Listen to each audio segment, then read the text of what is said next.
Hi there everybody, Ricky Cool here with another harmonica lesson, tutorial if you like. This is the great track, Mercy, Mercy, Mercy. Let's have a little play with it.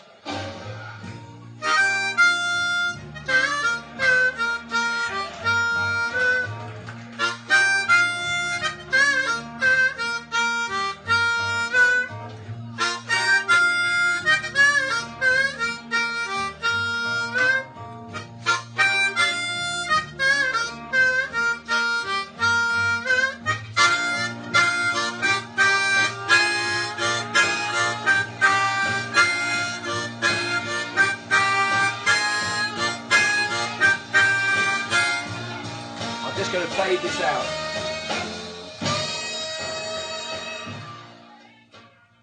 This tune was composed by an Austrian piano player by the name of Joe Zawinul, and the recording I was playing was when Joe Zawinul was a member of Cannonball Adderley's, the great alto sax player, Cannonball Adderley, the Cannonball Adderley Quintet. It's probably the most famous version of the tune.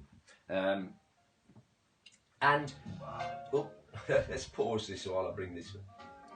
Right, and the reason I'm using this as my text for this lesson is because the tune is pretty much made up of notes from the major pentatonic scale with a few little things added in.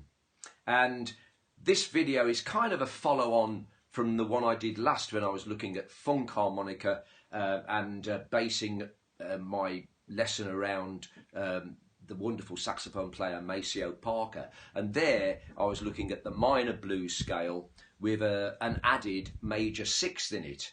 In this one I'm going to be looking at the major blues scale, and I'll talk more about that in part two of the this. This is going to be like a two-parter video. The major blues scale with an added seventh. So in this part of the video, the first part, I just want to concentrate on playing the tune Mercy, Mercy, Mercy, and how you can approach playing it on the harmonica, and some of the little tricks and techniques you can practice and try out as you're playing. The tune is absolutely made for different approaches to your harmonica playing. You could have a really good, useful practice session just working with this tune and trying out different techniques. So that's one of the reasons I want to do it.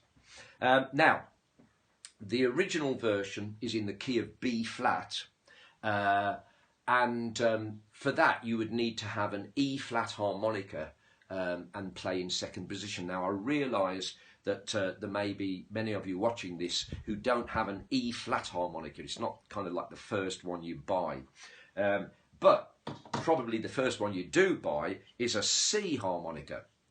So what I've done, I've taken what I think is one of the really good backing tracks of Mercy, Mercy, Mercy, which comes from Jam Track Paradise.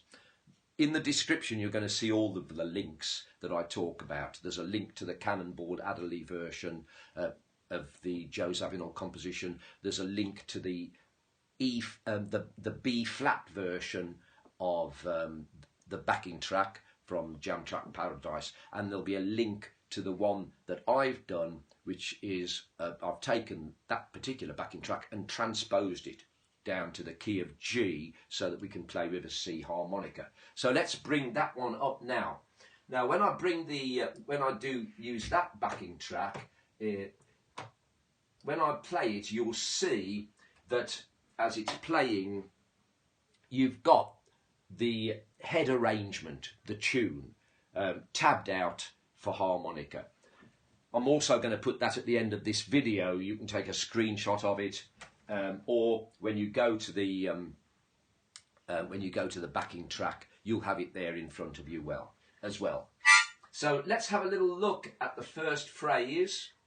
Okay, here we go. So,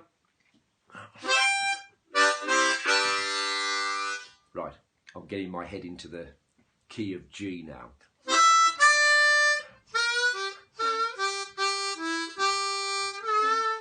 That's the first phrase. It happens 4 times. 5 blow to 4 draw, to 3 draw, to 2 draw, back to 3 draw with a full step bend, and then I do a 3 blow and 3 blow again, to 2 blow, back to 3 blow, and then the 3 draw full step bend. So you can see already that I'm varying between using 2 draw and 3 blow for my root note, for my note G. Okay, and I do that depending on what the phrase is and what seems to be the easiest note to use to make the phrase work in the way that I want it to work. So here it is again.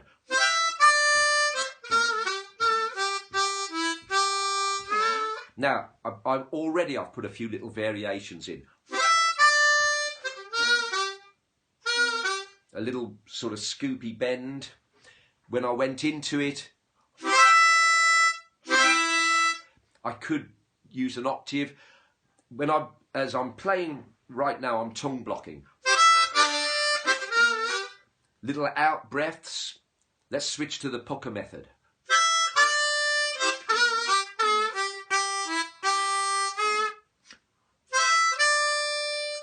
You know, you can try hitting that first note absolutely clean. You can try sliding up to it. There's all sorts of things to try, and that's the whole point in a way. You know, experiment when you're practicing. Okay, so let's just play that little bit. It happens 4 times. 1, 2, 3, and...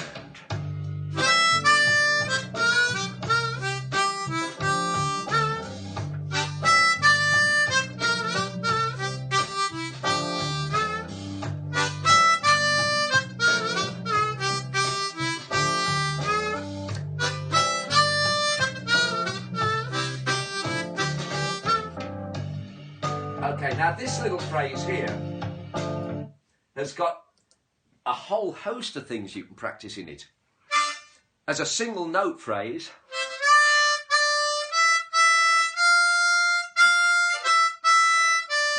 four draw twice, to 5 blow, to 5 draw, back to 5 blow.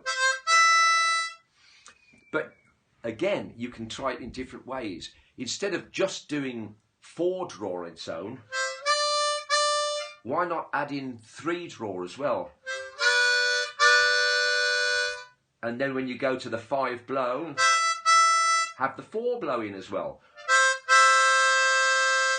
And when you do the 5 draw, have the 4 draw in there. So we're kind of double stopping, if you like.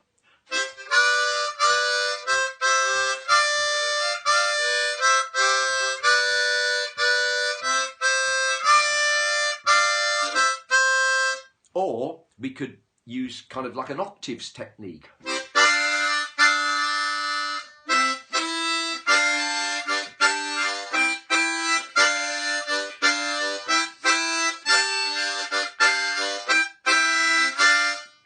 The phrase happens twice. So let's just go back pedal a little bit and bring it in. I think this is the last time round the main tune, the first part. Here we go.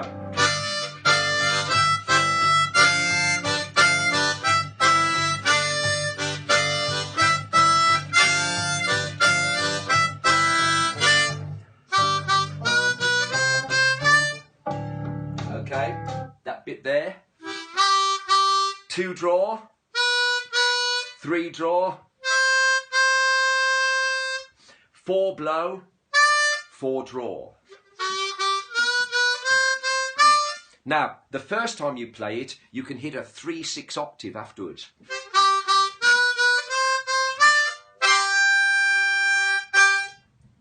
And the second time, leave the space because the whole mood is going to change in just a second. So let's go back a bit. and try this out. Oh. Right. Let's pick up.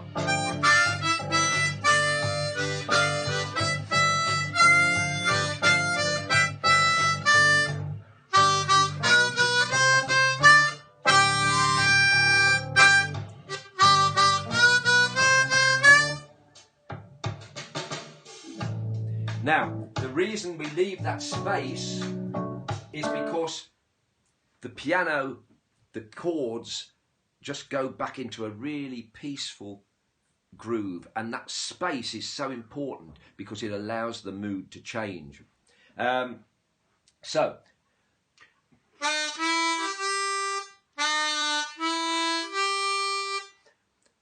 we've got 1 draw, 2 blow, 3 blow, 3 draw full step bend. You have to play it twice, and you have to try and control the pitch of the note. So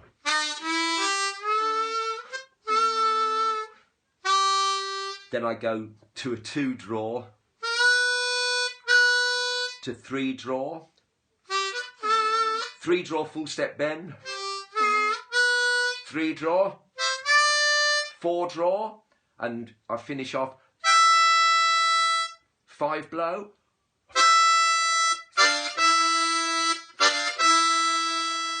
or with an octave. So let's just do that.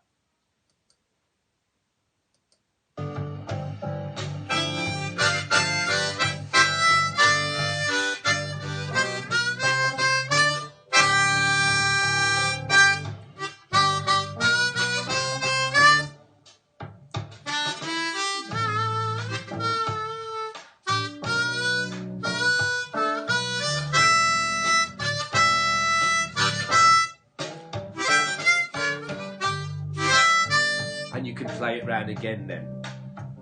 Okay, now what I urge you to do is really listen to the playing of Joe Zawinul on the Cannonball Adderley version that I'm going to give you the link to. And then really, when you practice this with my backing track, if you need to practice in the key of G, just really try to get into the feel. Mentally, I'm thinking gospel, you know, black gospel churches, and I can see the audience sing along and really getting into the groove. I'm also in my head thinking Stax soul, Otis Redding, and some of those great sort of gospely soul singers that recorded for Stax Records.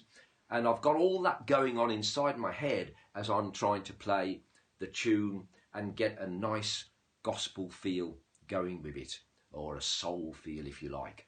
So I hope you found that useful. In part 2, when I come back at you, we're going to look at this major blues scale with the added 7th note, and how we can utilize that scale to improvise some solos around the chord sequence of Mercy, Mercy, Mercy. Okay, enough from me. There we go. I hope you've enjoyed the video. If you haven't already subscribed, that would be most appreciated. Likes are really appreciated. And I'll come back at you with part 2 as soon as I've got it all prepared and ready. Okay, this is Ricky Cool signing off. And let's get back into the track and have a little bit of fun. Cheerio for now.